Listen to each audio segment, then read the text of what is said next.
The hospital smell clung to me, antiseptic and metal. My stitches pulled when I shifted in my chair. I was still sore from the accident, my body bruised, my ribs aching.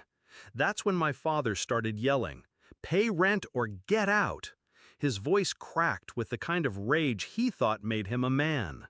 "I can't right now, The slap came fast, ringing in my ears. My cheek burned, my head snapped sideways, and the world tilted. I hit the floor hard. Blood filled my mouth. My ribs screamed when I tried to sit up. He stood over me, sneering. "You think you're too good for this family?" I didn't answer. I just looked at him. And that was the moment something inside me went quiet. Not broken, quiet. Growing up, my father's love had conditions: obedience, gratitude, silence. I learned early that apologies weren't about truth, they were about restoring his comfort. He'd call it teaching me respect, but what he really taught me was how to mask my anger, how to file it away until I could use it. After the accident, I thought maybe, just maybe, he'd show some humanity. I'd been hit by a drunk driver. I'd been lucky to survive. But instead of care, I got an invoice, rent, utilities, interest for every day I wasn't working. He'd done it before, turning my pain into leverage. But that night when I tasted blood on the carpet of the house I'd helped pay for, I decided this would be the last time. I didn't yell. I didn't threaten. I planned. First, I needed space. I told him I'd pay in 2 weeks. He grunted, satisfied that he'd won, not realizing he'd just given me time. I stayed in my room, healed, and researched. Property records, bank accounts. I knew he'd refinanced the house twice, always desperate for cash. I also knew his taxes were creative. Then I remembered something. When I was 17, he'd made me an authorized user on his business credit card for emergencies. He'd never taken me off. That was my opening.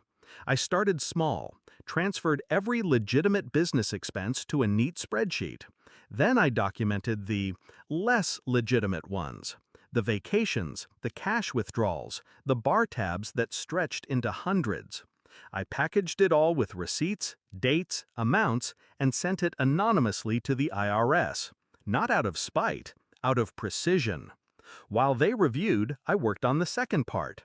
I'd overheard him brag to a friend once about renting out his back garage for cash off the books.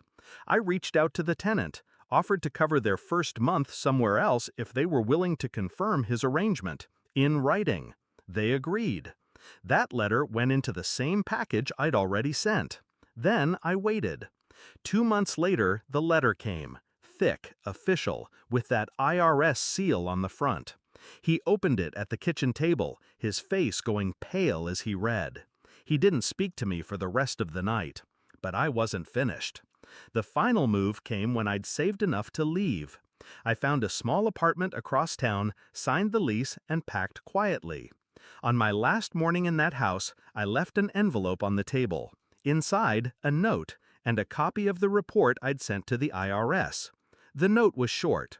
"You taught me to pay my debts. Consider this me settling ours." 2 weeks later, I got the first message. "They froze my account. Are you behind this?" I didn't respond. A month after that, "They're auditing me. You've ruined me." Still silence. The last time I saw him was by accident, in line at a gas station. He looked smaller, older. He didn't make eye contact.